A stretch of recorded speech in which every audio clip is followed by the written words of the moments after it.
Madame, quel bonheur de prononcer ce mot pour accueillir un nouveau membre sous cette coupole. Et puisque ce bonheur est encore trop rare, je vais le prononcer à nouveau. Madame, c'est vraiment une grande satisfaction pour nous de voir une nouvelle femme rejoindre notre compagnie.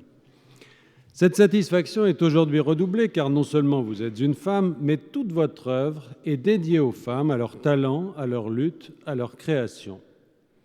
Notre secrétaire perpétuel a décrit en détail dans son ouvrage consacré à l'histoire de cette compagnie les rapports anciens et complexes que l'Académie a entretenus depuis sa création avec les femmes, notamment par le biais des salons. On ne peut ignorer cette longue histoire. Toutefois, il reste que l'élection de Marguerite Yourcenar a marqué une rupture avec les 3 siècles et demi qui l'ont précédée et constitue une date clé de notre histoire. C'était le 6 mai 1980, il y a déjà 35 ans, il y a seulement 35 ans. J'appartiens à la génération de celles et ceux qui ont toujours connu la mixité dans cette académie. Et je suis frappé de constater combien il paraît désormais absolument naturel que les femmes y soient présentes. Il est presque inconcevable d'imaginer qu'on ait pu débattre ici d'une telle question et surtout qu'on y ait si longtemps répondu par la négative. Que de grands écrivains aient pu être si longtemps empêchés de nous rejoindre parce qu'il s'agissait de femmes semble aujourd'hui incompréhensible. Le fait que très rapidement une femme ait occupé le poste de secrétaire perpétuel a contribué évidemment à l'installation complète et durable des femmes dans l'institution. On me dira que cette prestigieuse responsabilité occulte le fait que, du point de vue quantitatif, la présence féminine reste encore très minoritaire. C'est vrai. Pourtant, cette perception comptable du problème ne reflète en rien l'état d'esprit qui règne parmi nous. Les femmes dans cette compagnie ne sont pas un groupe, un nombre, un quota. Elles sont des personnalités singulières, chacune unique et précieuse, et leur apport ne se mesure pas à leur importance numérique. Combien sommes-nous, par exemple, à avoir passionnément aimé Jacqueline de Romilly ? Un de nos regrettés confrères, farouche opposant à la féminisation, mais qui a su par la suite s'adapter à cette évolution, tenait à ce que l'Académie restât, je le cite, « une tribu de vieux mâles qui campent au bord de la Seine depuis 4 siècles ». Grâce à chaque nouvelle femme, la compagnie s'éloigne un peu plus de ces sociétés d'hommes entre eux, les armées d'autrefois, les monastères ou les clubs anglais, pour lesquels, en ce qui me concerne, je n'ai jamais montré aucune attirance. Notre diversité, en tout domaine, est source de richesse et de bonheur. Nous accueillons chacune et chacun avec une curiosité teintée de gourmandise et, sachez-le, de bienveillance. Aussi vais-je tenter maintenant de présenter en quelques mots la personne que vous êtes, votre histoire, vos passions, vos œuvres et vos attentes, en sachant que nous aurons pour approfondir ces sujets toute une vie commune. Vous êtes catalane, madame, et vous tenez à cette origine. Elle manifeste l'enracinement de toute votre parentèle. Vous êtes en effet issu d'une double lignée de Catalogne, par votre père et par votre mère. Peut-être éprouvez-vous d'autant plus le besoin d'affirmer cette identité méridionale qu'elle n'est pas très évidente. Votre blondeur, vos yeux clairs, votre taille élancée vous donnent plutôt un charme flamand. Faut-il y voir la trace des Visigoths qui ont peuplé ce territoire méridional dans l'Antiquité ? À moins que, plus près de nous, l'empire des Habsbourg, unissant ses possessions ibériques aux Flandres, n'ait été la cause de cette explosion nordique dans ce coin du littoral méditerranéen. Jusqu'à l'âge de 10 ans, vous parlez avec ce bel accent catalan que vous regrettez d'avoir perdu, et nous aussi d'ailleurs, car il aurait résonné avec bonheur sous cette coupole. L'accent, c'est la fidélité, affirmait votre père. Et inconsolable de ce reniement, vous dites « j'ai grandi dans l'exil ». C'était le prix à payer en arrivant à Paris pour être conforme. Mais si ces traces visibles de ces premières années ont disparu, les souvenirs, eux, sont bien là. Vous êtes né dans la maison de vos grands-parents maternels, avenue de la Gare, à Perpignan. En ces temps heureux, si lointains qu'ils paraissent, alors qu'ils sont en vérité bien proches, l'accouchement était un événement normal de la vie et les enfants pouvaient voir le jour à la maison. C'est ainsi que votre mère vous a mis au monde dans la chambre de sa propre mère. On imagine les chuchotements de femmes, le va-et-vient des cuvettes en émail, les linges tièdes. Et au rez-de-chaussée, le père anxieux, heureux quoi qu'il arrive. Si c'est un fils, il portera son nom, et si c'est une fille, elle sera une vestale de plus vouée à son culte. Car vous le reconnaissez avec un regard de défi. Vous avez été élevé selon la pure tradition d'une famille catalane dans laquelle l'homme est le roi. Il est servi avant les autres, exprime ses volontés qui règlent le cours de la vie collective, son autorité n'est pas discutée. Ce monarque, chez vous, porte un nom qu'on croirait emprunté à un chevalier de la table ronde. Arthur Comte. Le comte Arthur, votre père, souverain en sa maison et élu en sa région, personnage considérable par sa stature, sa voix rocailleuse, sa carrière brillante. Député à 30 ans au sortir de la guerre, ministre sous la 4e République, président de l'ORTF à l'époque où cette forteresse régnait sur un audiovisuel exclusivement public, on imagine Arthur Comte dans son donjon, bien protégé par la muraille circulaire de la maison de la radio, si semblable à un château fort qu'on s'étonne de ne pas le voir entouré de douves et accessible par un pont-levis. Mais Arthur Comte n'est pas seulement un homme d'action et de responsabilité. C'est un homme passionné par l'écriture. Ses études ont été écourtées par la guerre et il est entré tout de suite dans l'arène politique. Cependant, sa passion profonde, c'est d'écrire. Vous le verrez sans cesse un stylo à la main quand il est à la maison. Il vous fera d'ailleurs ce très beau cadeau, dont on peut penser qu'il n'est pas étranger à votre vocation future. Il vous apprendra lui-même à lire. C'est que votre frère, en naissant 7 ans après vous, vous a laissé tout loisir d'être élevé comme une enfant unique et votre père, très aimant, vous a donné longtemps toute son attention. À travers lui, vous avez connu une Catalogne rurale qui vous a profondément marqué. Car cet homme politique, familier des ors de la République et des grandes institutions de l'État, est d'origine très modeste. Ses parents étaient, comme vous le dites joliment, des paysans de la vigne. Vous gardez le souvenir, l'hiver, de ces feux de sarment dans leurs bastides, vers lesquels se tendaient les mains pour trouver un peu de chaleur. Dans cet univers agricole, les conversations sont chantantes et les échanges se font encore dans la langue catalane. Ce sera d'ailleurs la langue maternelle de votre père. Il n'a appris le français qu'en entrant à l'école vers 5 ans. Ainsi, dès votre plus tendre enfance, vous contractez à jamais cet amour du Sud que vous ne limitez pas à la Catalogne, mais qui en procède. Cet amour vous fait vous sentir chez vous dès que le soleil est chaud, que les grillons chantent, qu'éclatent le bleu de la mer et le vert des pinèdes, le rouge de la terre et l'or des vignes mûres. Dans ce monde catalan où règne l'homme, les femmes organisent leur vie à part et votre œuvre portera la trace de ces univers féminins que vous aimez.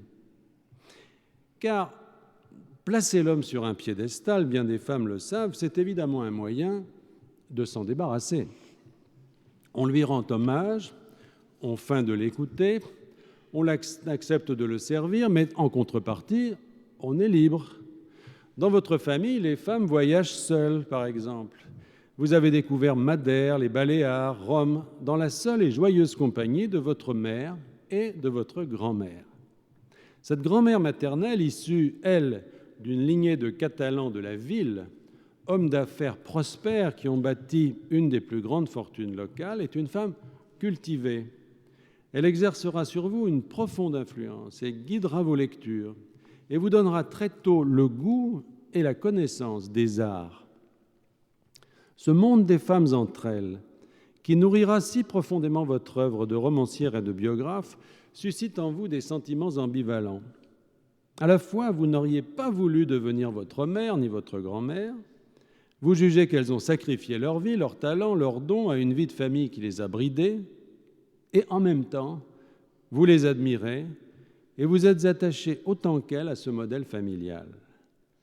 Cette tension entre les désirs, les passions, le génie d'une femme d'une part, et de l'autre, les contraintes d'un univers social auquel elle se conforme malgré tout, constitue le noyau même de votre imaginaire créatif. Cette tension ne sera pas seulement dans votre œuvre, elle marque d'abord votre vie.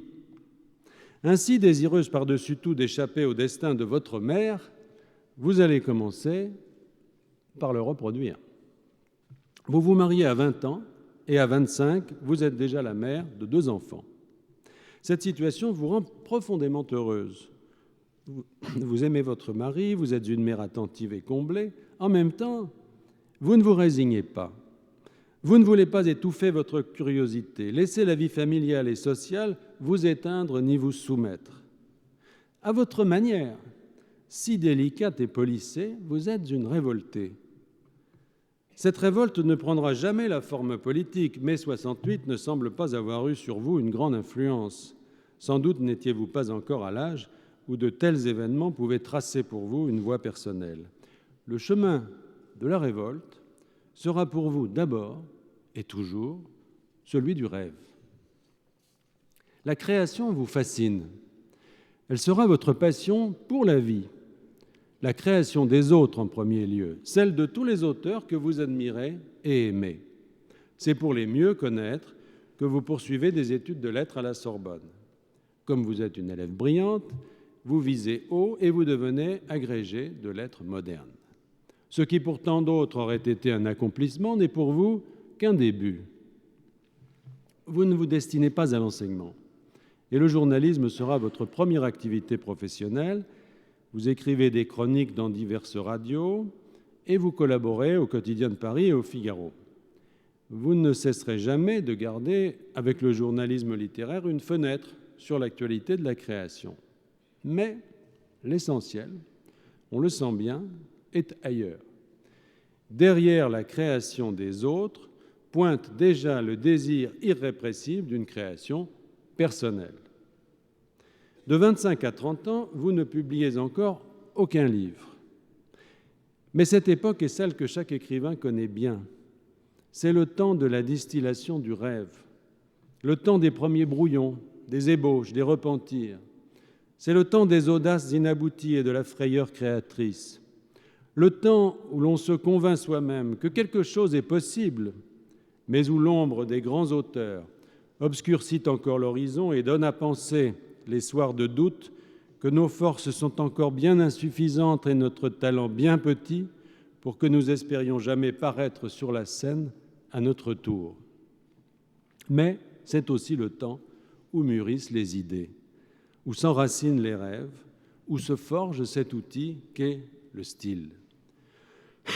Le hasard, par un singulier détour, sert vos desseins secrets, car votre mariage, d'une manière inattendue, vous apporte un surcroît de rêves et la personnalité de votre mari vous apporte la matière de ce qui sera l'un des thèmes principaux de votre création romanesque. Philippe Bonnat est un homme du Sud, lui aussi, et c'est un autre Sud, la Corse d'abord, par ses origines familiales, mais surtout l'Amérique latine, car son aïeul fut de ces Corses qui se sont expatriés pour chercher une vie meilleure. Il s'est fixé dans l'île de Saint-Domingue, où il a créé un hôtel renommé qui existe d'ailleurs toujours dans la capitale. Issu de cette lignée corse par son père et de la Caraïbe par sa mère dominicaine, Philippe aura une éducation cosmopolite de New York à Panama en passant par l'école des Roches. Ses origines sont déjà poétiques. Son activité le sera tout autant. C'est un expert en parfums. Un homme d'affaires donc, mais qui ne vend pas des biens ordinaires. Son savoir s'attache à ces produits subtils que sont les arômes, domaine où il est question de fleurs et d'animaux, de fruits, d'épices et d'écorces, de résines et d'humeurs. On imagine l'effet que peut produire une telle activité sur un esprit romanesque tel que le vôtre.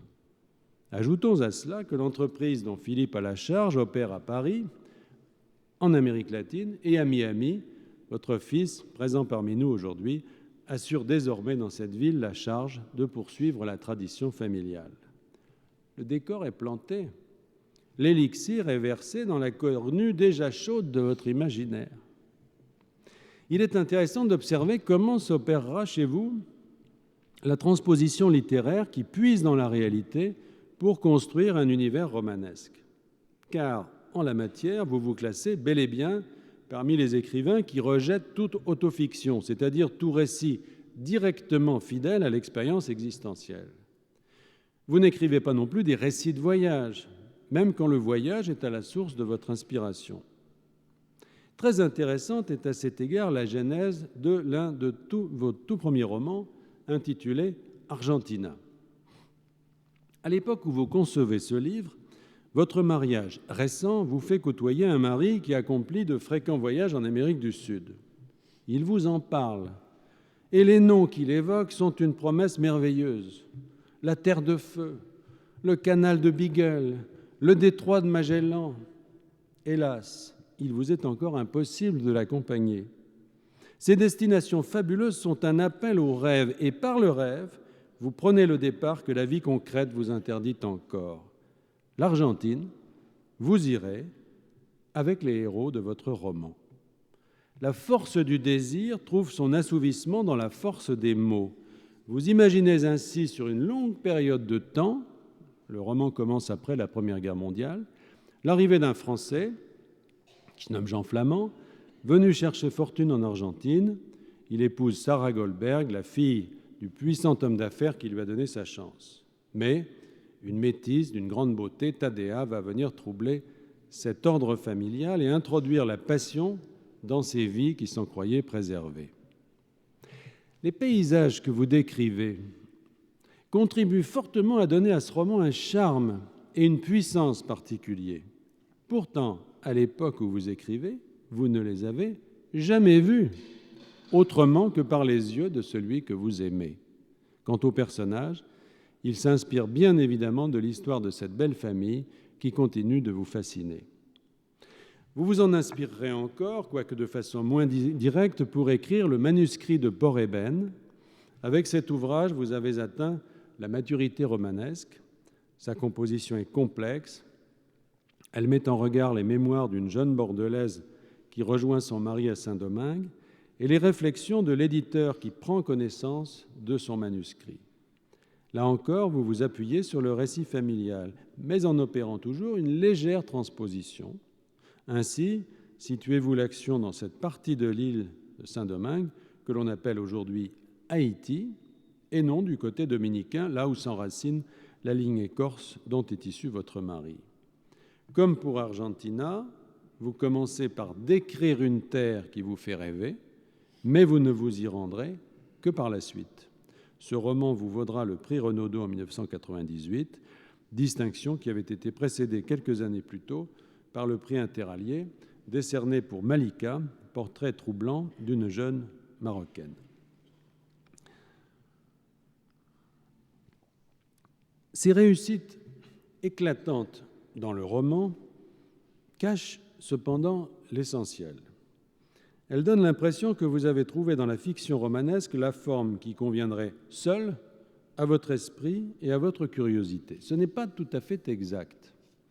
Très tôt, en effet, vous allez explorer une autre voie qui deviendra peu à peu prédominante. Je veux parler de la biographie. Peut-être parce que vous avez eu dès l'enfance l'exemple de votre père avec sa double activité d'homme d'écriture et d'homme d'action, vous avez toujours porté à la vie des écrivains une attention particulière. Vous vous intéressez à leurs œuvres, bien sûr, mais vous vous refusez à les considérer comme des créations abstraites. L'œuvre est pour vous indissociable de l'être qui l'a produite. Les auteurs sont des personnages de chair et d'os. Et si j'ose le dire ainsi, c'est surtout leur chair qui vous intéresse. Je veux dire leurs désirs, leurs passions, leurs tourments et leurs joies, leurs douleurs et leurs faiblesses. Ici encore, comme pour la fiction romanesque, ce n'est pas l'expérience directe qui vous inspire. Vous ne parlerez pas d'écrivains que vous connaissez. C'est le mystère de l'inconnu qui exerce sur vous sa fascination. Comme vous le dites avec lucidité, j'écris parce que je ne sais pas. Ainsi de votre premier objet d'étude, Romain Gary. Vous ne l'avez jamais rencontré. La biographie que vous lui consacrez paraît en 1987, 7 ans après sa mort. Ce texte sera remarqué par notre compagnie qui lui décerne son grand prix de la biographie. Ce Gary, vous ne l'avez donc pas connu, mais par les témoignages que vous avez recueillis, par l'attention que vous lui portez, par la manière indirecte que vous avez de l'éclairer, vous le faites découvrir en profondeur, vous effleurez des zones enfouies de sa personnalité qui le révèlent. En un mot, vous le faites vivre. On trouve dans cette première biographie le mariage troublant d'un style classique, d'une grande pureté et d'une attention portée aux pulsions, aux passions, aux zones obscures d'une personnalité, comme si cet outil de lumière, qu'est une langue classique, dur et tranchant à la manière d'un scalpel, était le meilleur instrument pour se frayer un chemin dans les passions, pour débrider les blessures de l'âme, pour drainer d'invisibles abcès enfouis dans les profondeurs d'un esprit. Ce courant biographique, dans votre œuvre, va prendre le pas petit à petit sur le roman. Mais doit-on les opposer ? N'est-il pas très évident, lorsqu'on vous lit, que vous écrivez des biographies de romanciers ?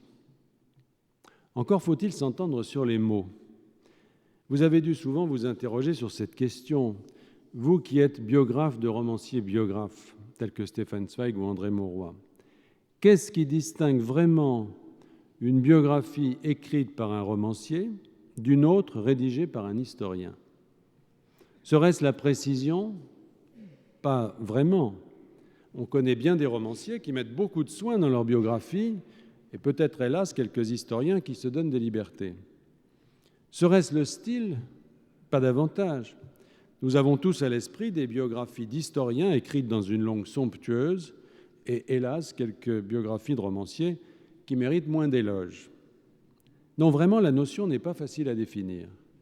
Pour la cerner, je vais recourir à un exemple personnel.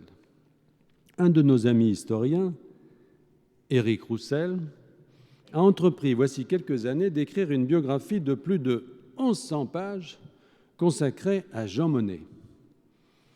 Est-ce ma faible connaissance du personnage ou les préjugés que j'avais à son sujet ? Quand Éric Roussel m'entretenait de son travail, j'avais le plus grand mal à m'y intéresser. Puis voilà qu'un jour, il me dit « Sais-tu comment Jean Monnet s'est marié ?» Il me raconta alors l'histoire suivante.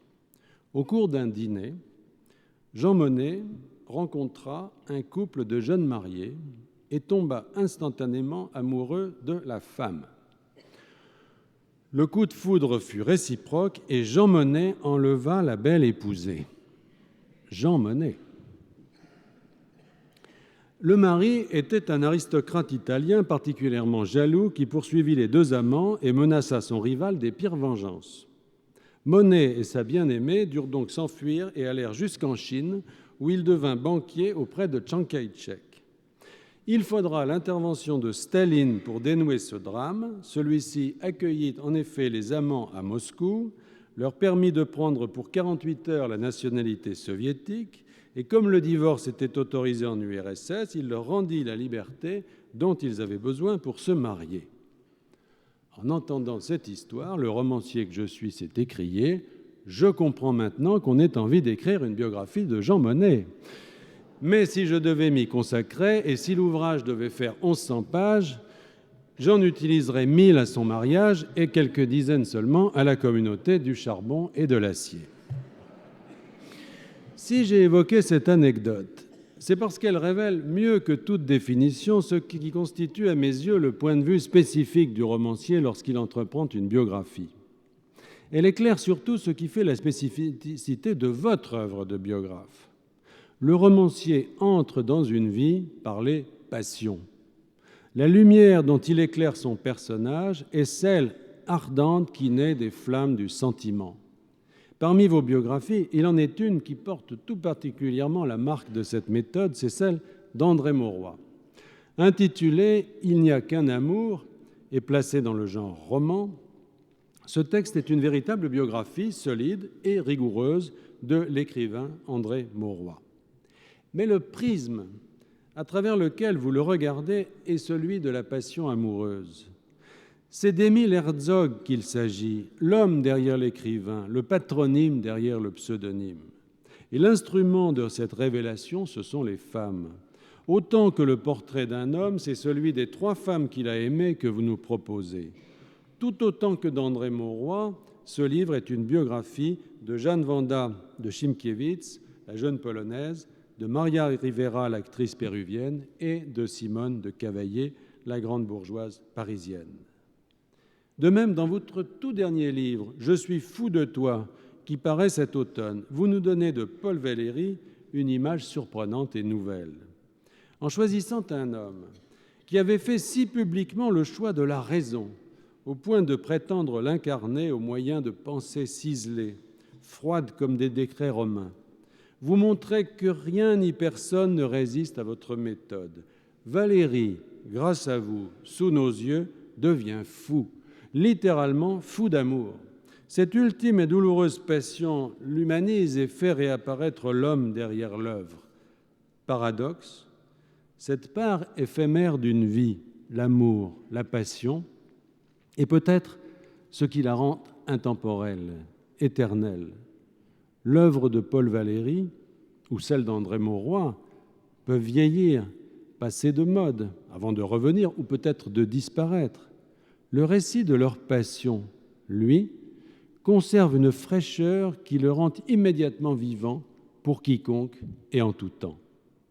Qui sait s'il ne s'agit pas là de la mission essentielle du romancier quand il se fait biographe?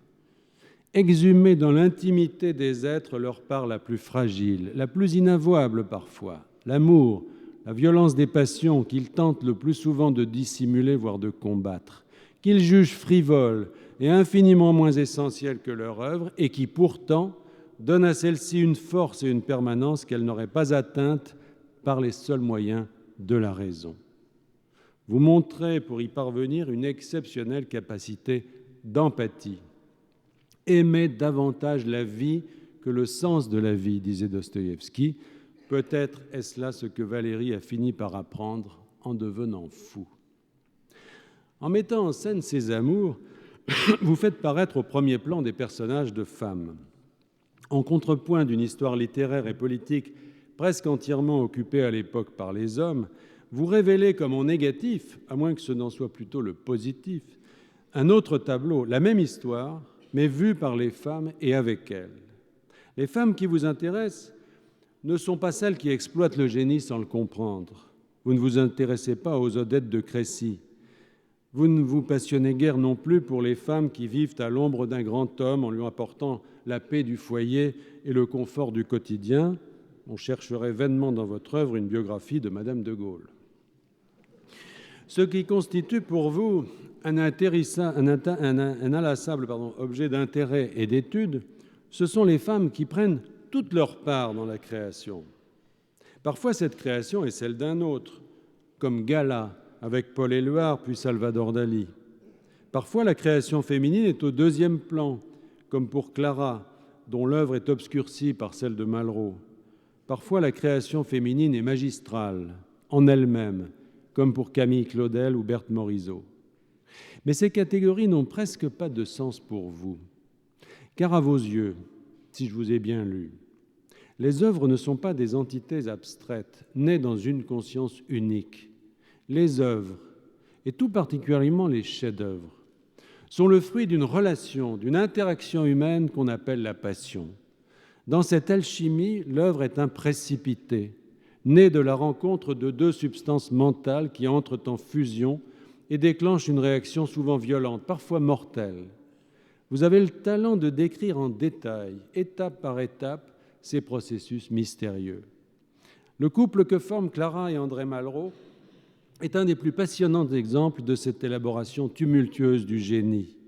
Clara ne crée pas André, pas plus qu'elle n'écrit ses livres, mais pourtant la voie royale ou la condition humaine s'élabore avec elle, pour elle et finalement contre elle.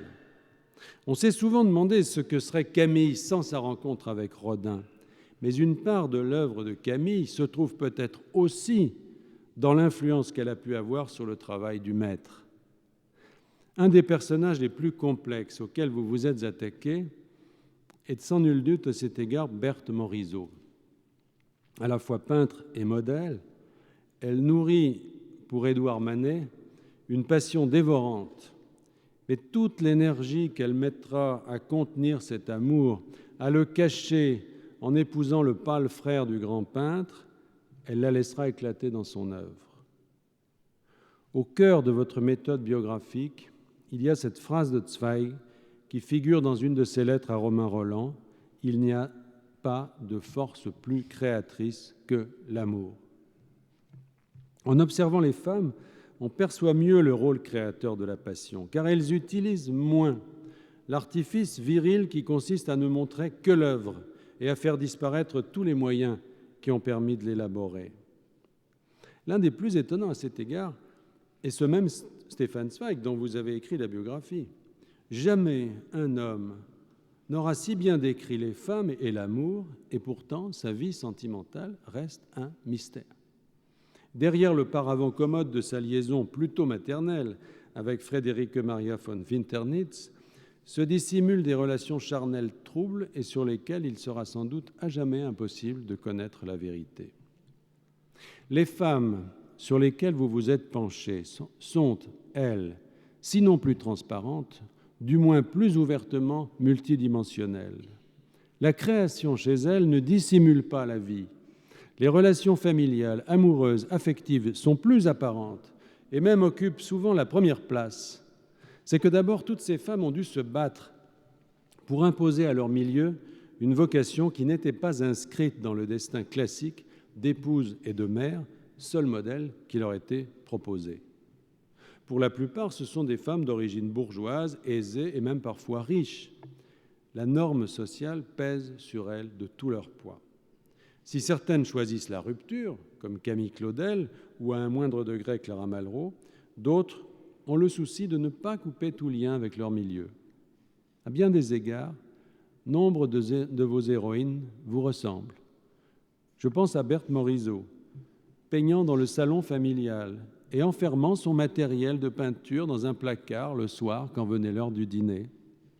Vous avez commencé, vous aussi, en écrivant sur la table de la salle à manger et en débarrassant les feuilles le soir avant de mettre le couvert. J'ai déjà dit que vous ne vous exprimiez pas en termes politiques.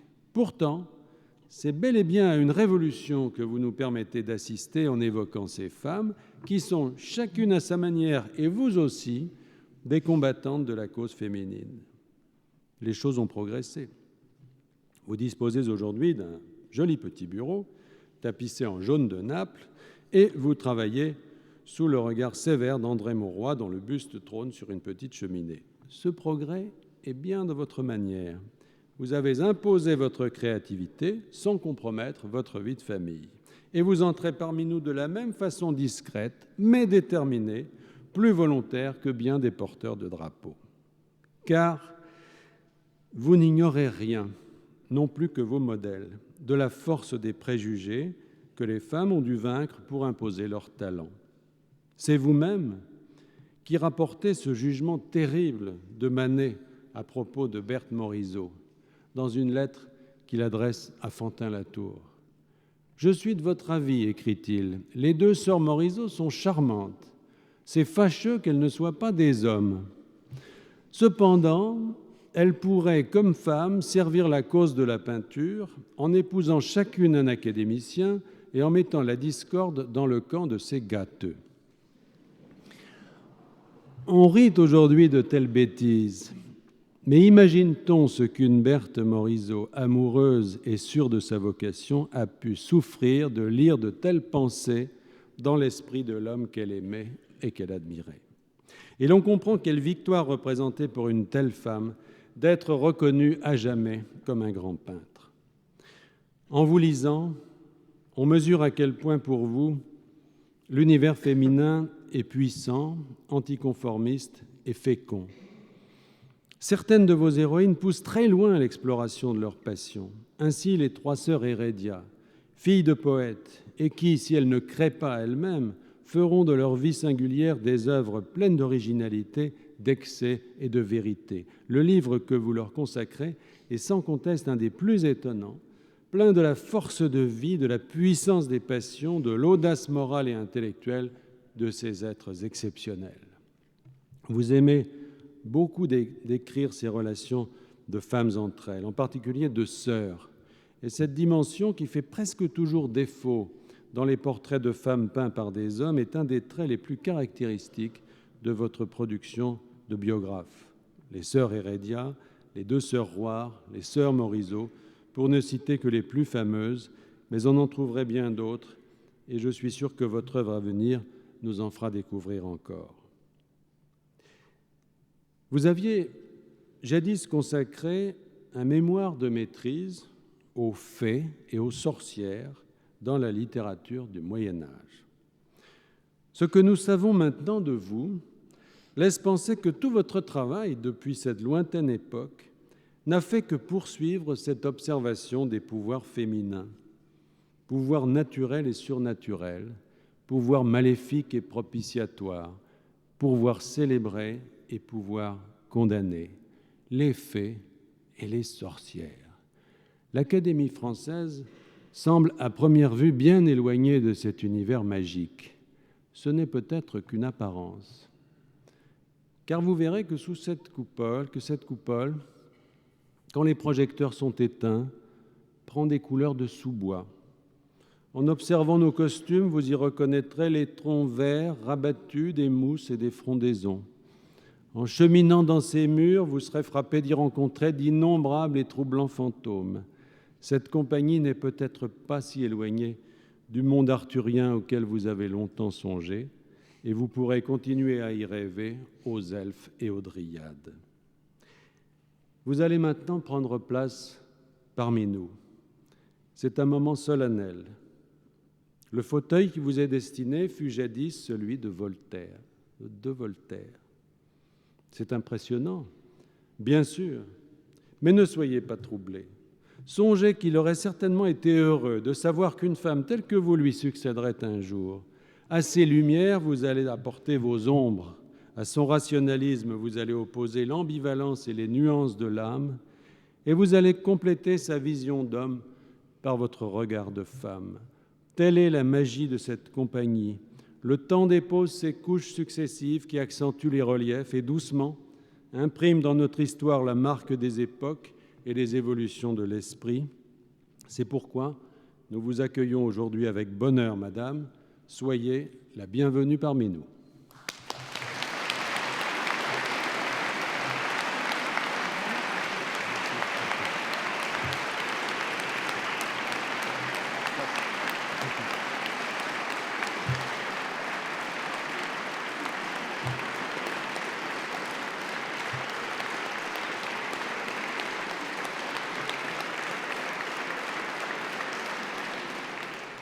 La séance est levée.